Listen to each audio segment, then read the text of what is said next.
Argentina, talk about entertainment. God, who would have thought? I remember being in Argentina last year, and this possibility kind of came up, and nobody thought it was possible or real or viable.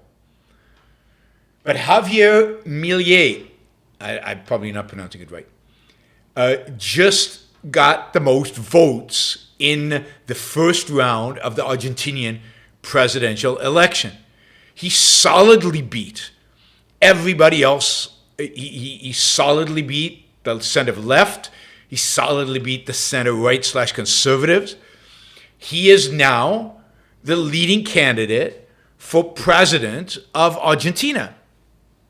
Now, who is this Javier Milei? I mean, first of all, this guy is a PhD in economics who claims to be an Austrian with monetarist leanings. So some combination of von Mises and Milton Friedman. Those are his inclinations. So a free market guy. Now, every article I see compares him to Donald Trump and Bolsonaro. And there's certain elements that are comparable to both Bolsonaro and Donald Trump. But here's the difference. Bolsonaro and Donald Trump had no idea, no conception, and no view of economics. They weren't free market guys. They were just guys about power. They hated the left. They were conservatives. We'll get to Milei's conservative part. They were reactionary. They were all over the place, right? But they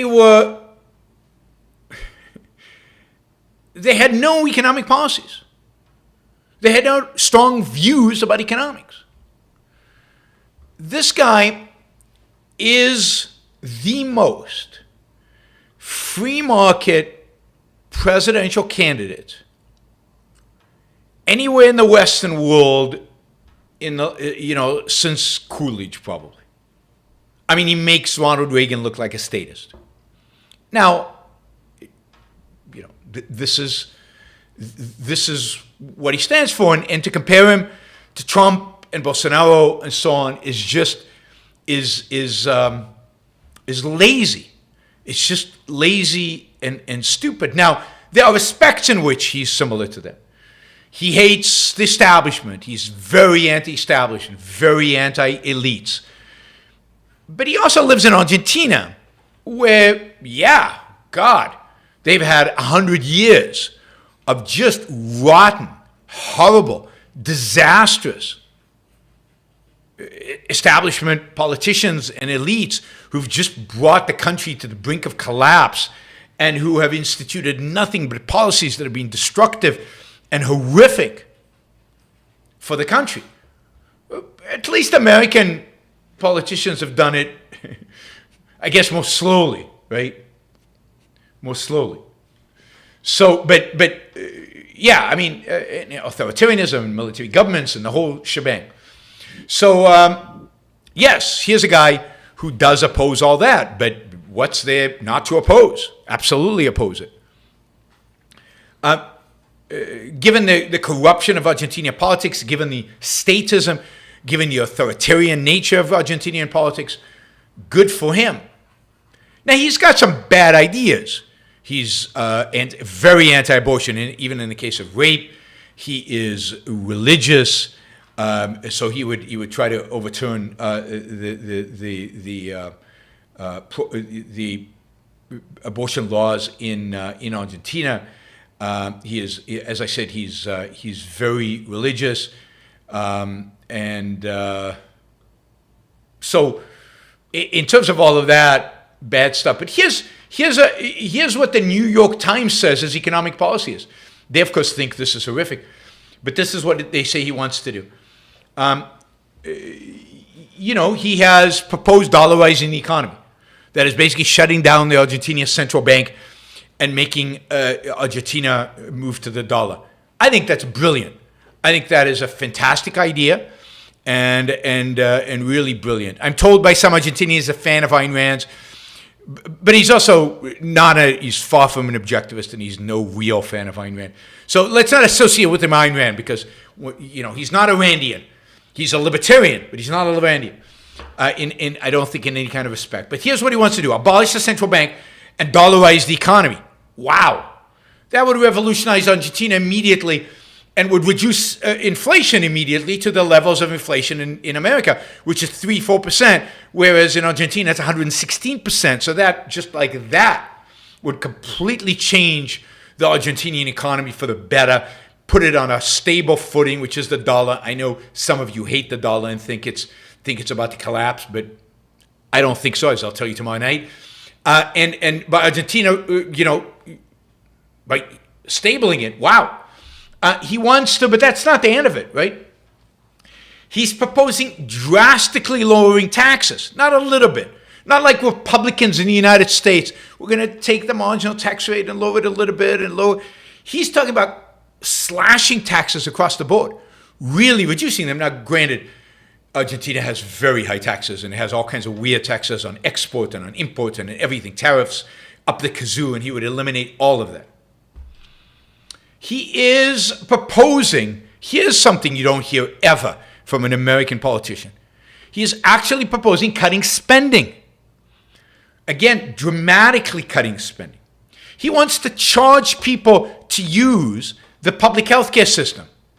Now, I'd prefer if he moved to privatize the public healthcare system. And my guess is that's what he really wants, but he's afraid he can't get that passed.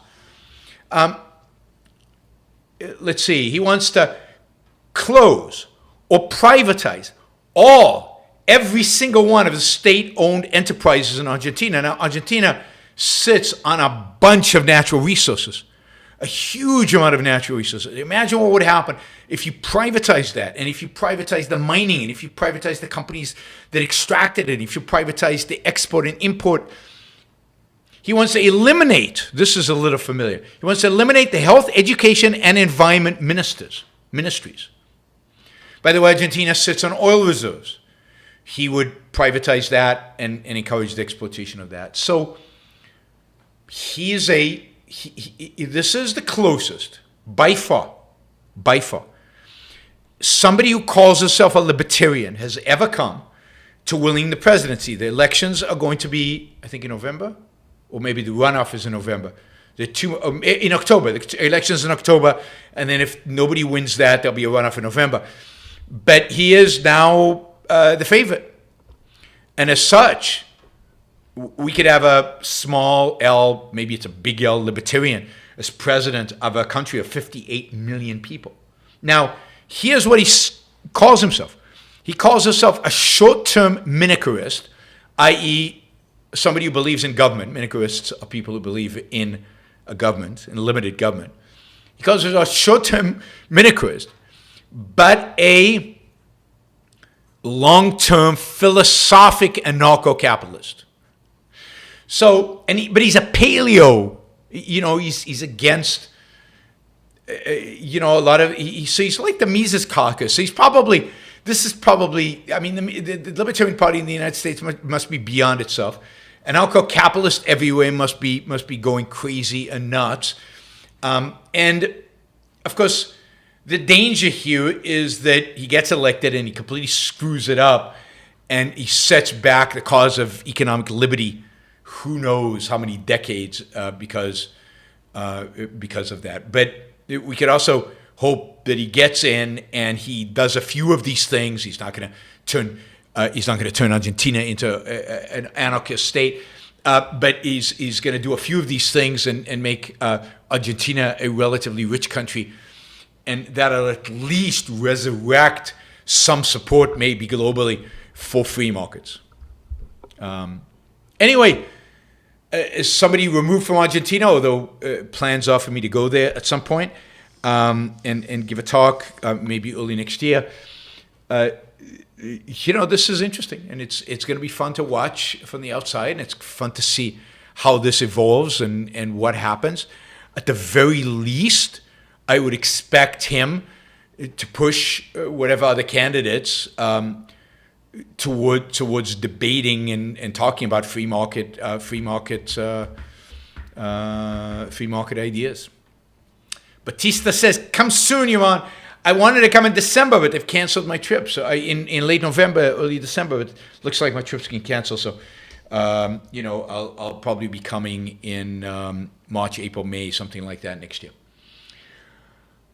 All right. Wow. I mean, very, very strange. I mean, he's obviously Red Ayn Rand. He's, he also thinks he's a weird guy. He also thinks that Ben Bernanke is the greatest Fed chairman in all of history, and is a huge admirer of Bernanke's. That's just weird and wrong, but okay. so he's a kind of a admirer of monetarism, and this is why I think he actually trusts the dollar, because he trusts the people at the Fed somehow when he really shouldn't.